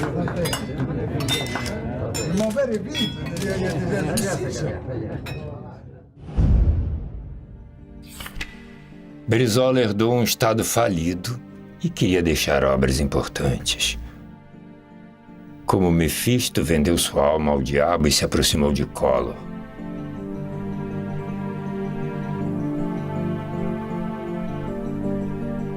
Negociou com ele pela linha vermelha e a Rio 92. Essa aliança teve um alto custo político. Brizola perdeu apoio dentro da esquerda, viu sua popularidade despencar rapidamente. Não contava com a grande mídia com quem colecionou embates virulentos por décadas. Jamais seria uma opção para a direita. O que teria levado a esse erro de cálculo? Pressão da turma da maçaneta em busca de cargos? Ou uma dose alta de vaidade? O povo nas ruas pediu o impeachment do presidente. Brizola se opôs. Vocês não insistam num negócio desse, dizer, não, o Brizola está apoiando o Collor. Faz favor, olha aqui, eu faço um apelo à consciência de vocês. Eu não apoio são os atropelos. Isto sim, não apoio os atropelos. Mas nós não temos aliança, nós não temos acordos, nós não ocupamos lugares no governo e dizemos mais.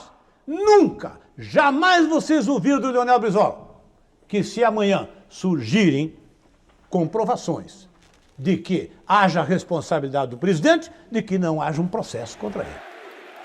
Em frente ao prédio onde morava Brizola, a manifestação Fora Collor atravessou a rua e pediu a presença do governador. Sabe que em 64 eu ainda tenho sob meus olhos aquelas mulheres de rosário na mão, vestidas de preto, falando em liberdade, defesa da democracia, e estavam escondendo atrás daquelas manifestações o monstro da ditadura. Aquilo ali é uma manifestação fascistoide, compreendeu?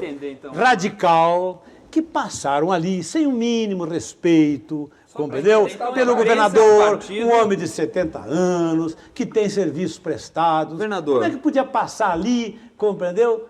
E começar a dizer aquilo que disseram, fascistoide. Ele avisou. Daqui a 20 ou 30 anos, esse precedente vai se virar contra os progressistas. Os argumentos jurídicos que levaram ao impeachment da Dilma, o caso do Collor também não era muito diferente, né? Você não impede um presidente eleito por uma elba. Só que eu estou olhando, lá na época eu era a favor do impeachment do Collor, né? Mas talvez o Brizola tenha tido ali já a leitura, ó, não é o caminho, vamos derrotar esse sujeito, mas vamos derrotar no processo eleitoral. Ao não embarcar na campanha do impeachment de Collor, de candidato imbatível em 94, amargou um quarto lugar, atrás do cardiologista Enéas.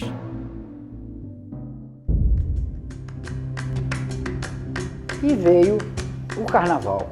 E o Brizola, numa entrevista, disse que achava absurdo que a Globo, que boicotou, que sabotou, que recusou-se a transmitir o Carnaval quando foi feita a construção da Passarela do Samba, pudesse ser detentora dos direitos exclusivos de transmissão do Carnaval. Aquilo deixou a Globo furiosa e eles responderam à declaração do Brizola com um editorial na primeira página do jornal e depois lido no Jornal Nacional, onde o Brizola era acusado de estar senil.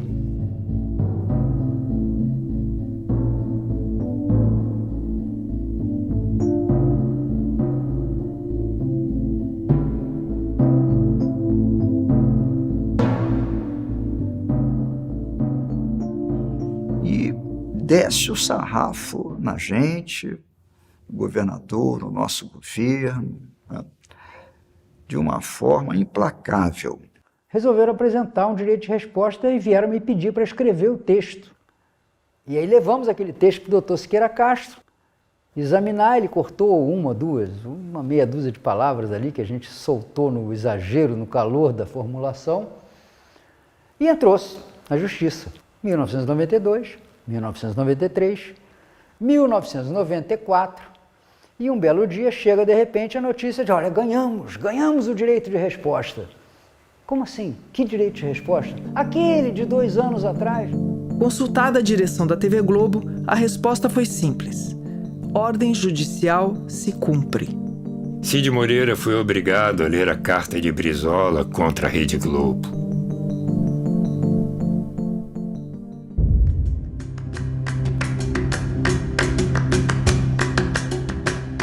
Quando vi o negócio da morte do Roberto Marinho, eu liguei, cedinho. Olha, eu vou lá no mais velho, mas eu vou se você for comigo. Tá bom. Quando chega o Brizola no velório, que foi na sala principal da casa, onde é a fundação, hoje tem os pais da fundação, a dona Lili veio, os 3 ou 4 filhos ficaram em frente, e ele ficou olhando. Aqueles minutos que parecem séculos, né? Um monte de artista famoso do lado. Ninguém ficou, só a família e o Brizola. Tratando ele com muita cortesia, os filhos todos, ficou papapá. Veio embora. Eu vim com ele no carro. Olha, Lupe, foi bom ter vindo. como eles trataram a gente com elegância. Que bom começo de dia. O nosso país perdeu uma das suas grandes expressões desses tempos. Um homem com o qual podíamos discordar, e muitas vezes o fizemos, mas que mereceu no curso da sua vida admiração. Brizola nunca perdoou Ivete por sua cumplicidade na perda da sigla PTB. Mas quando ela foi hospitalizada à beira da morte, foi visitá-la e levar sua solidariedade. Assim era Brizola. Sabia separar o adversário político da pessoa humana.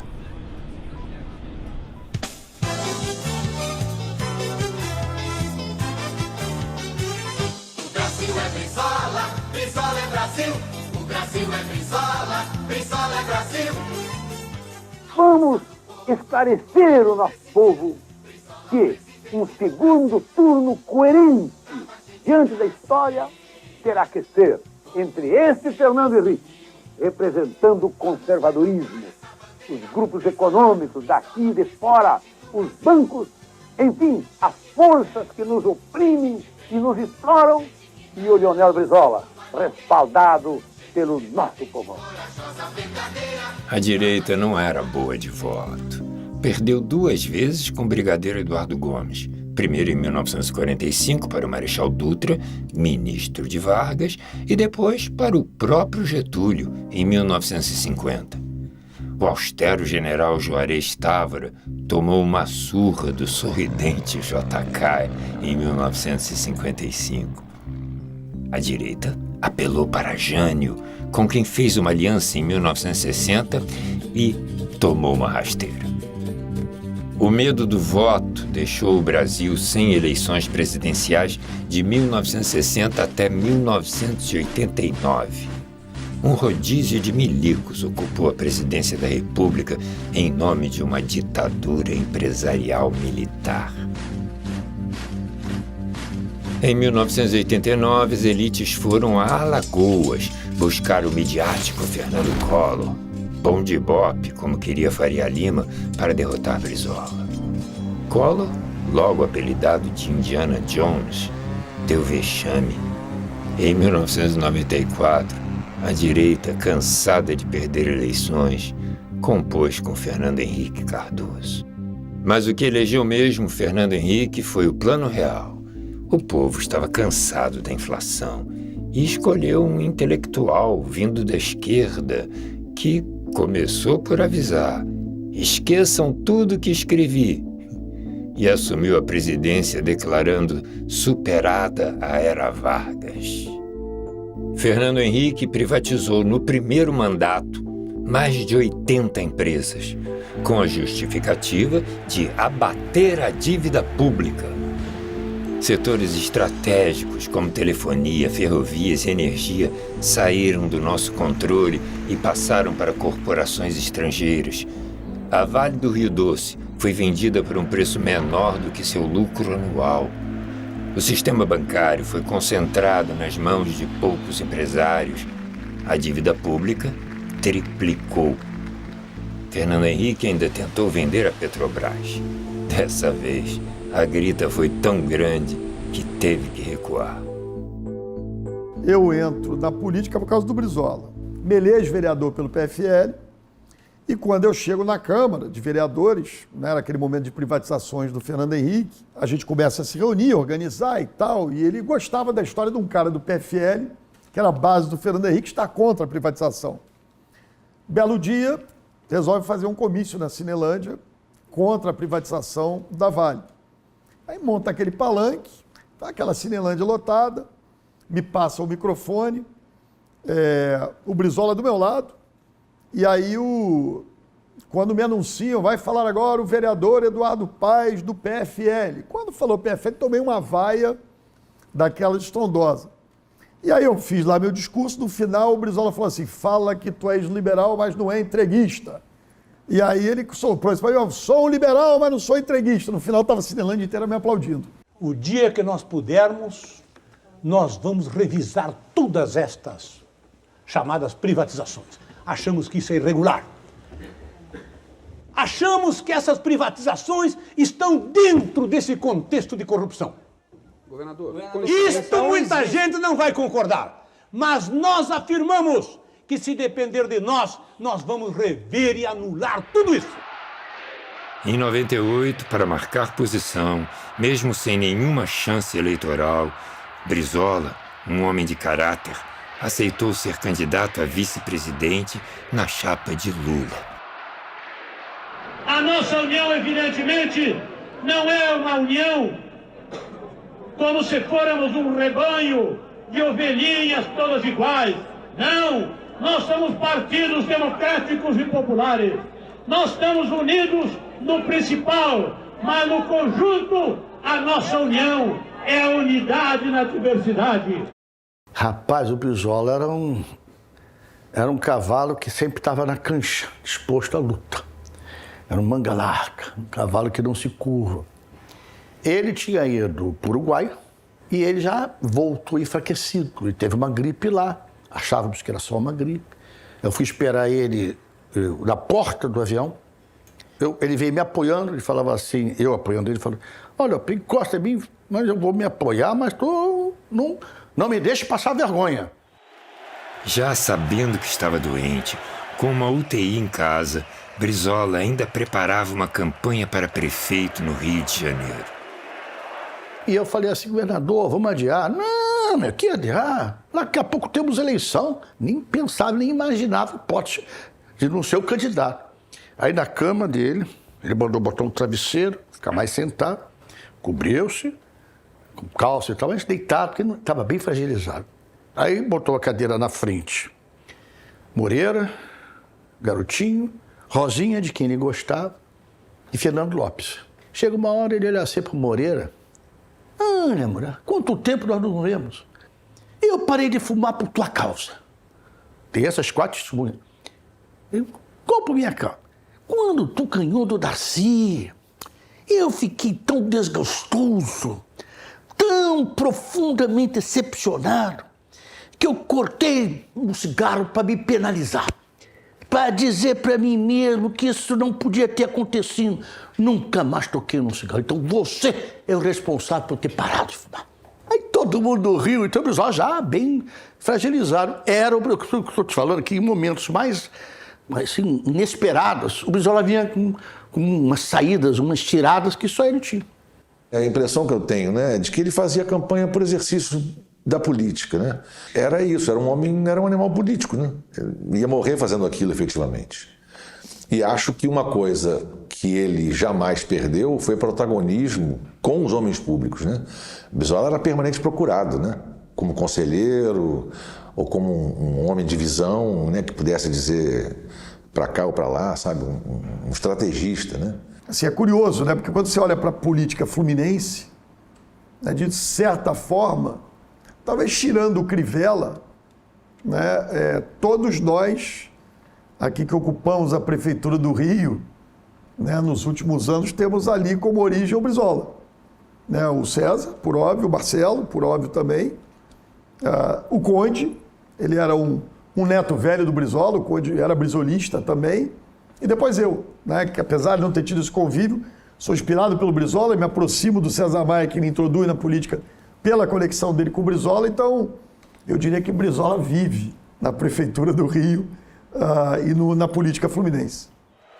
Dia 21 de junho de 2004.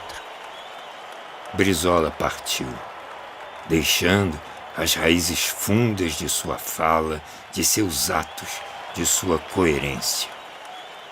O corpo de Brizola deixou o hospital ao som de seu hino favorito, no coro de seus camaradas.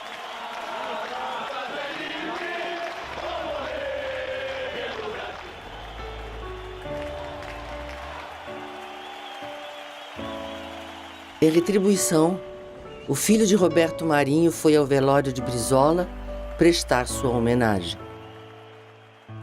Mas a maior homenagem veio do povo, das pessoas comuns.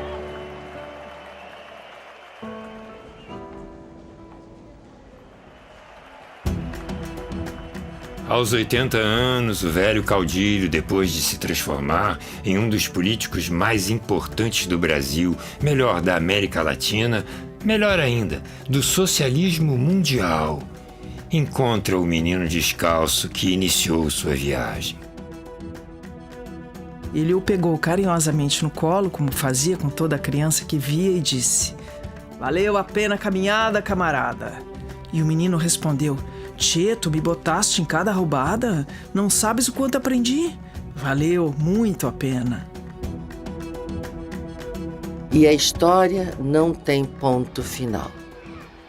Quando este filme já estava quase pronto, a legenda do PTB em mãos erradas morreu de inanição e foi cassada pela Justiça Eleitoral. Vivaldo Barbosa, parceiro de Brizola desde sempre, retomou a sigla para voltar com o trabalhismo renovado. Esforço pela refundação do PTB, permanência do PDT, mostram a continuidade dos ideais de Brizola. Olha, uma gota de orvalho já nos alimenta. E se amanhã vier uma enchente, também não vão nos levar, porque nós temos raízes profundas. Vamos lá, vamos gravar agora para valer. Tá bem, fica na gravação, eu sei, tá bem, mas isso aí é um aquecimento. É um aquecimento e é um relato que eu fiz assim um pouco a voo de pássaro. Ah, Brizola, que falta você faz.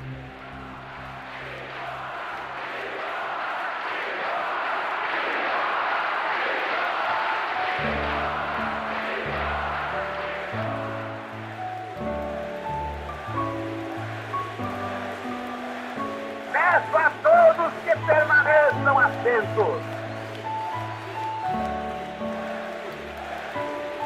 Eu tenho a certeza que nós vamos ressurgir mais fortes ainda. Sempre vai ser assim. De manhã cedinho, as crianças vêm para cá. Não toleram que os filhos da pobreza tenham uma escola a nível da classe média. Não toleram.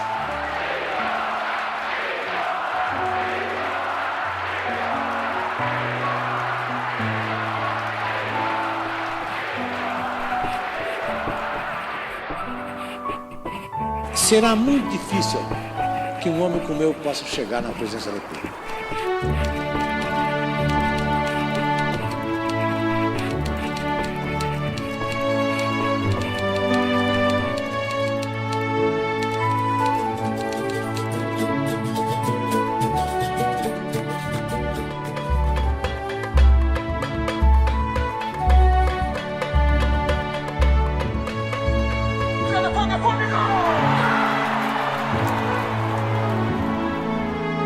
Eu me sentia profundamente injustiçado, humilhado, ofendido de ser excluído do meu país.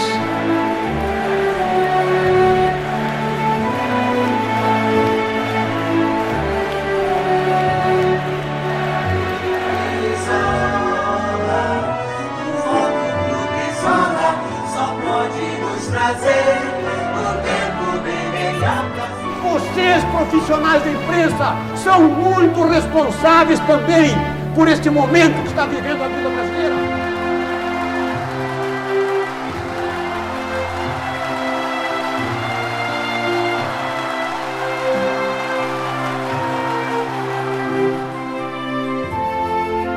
Olha, uma gota de orvalho já nos alimenta. E se amanhã vier uma enchente, também não vão nos levar, porque nós temos raízes profundas.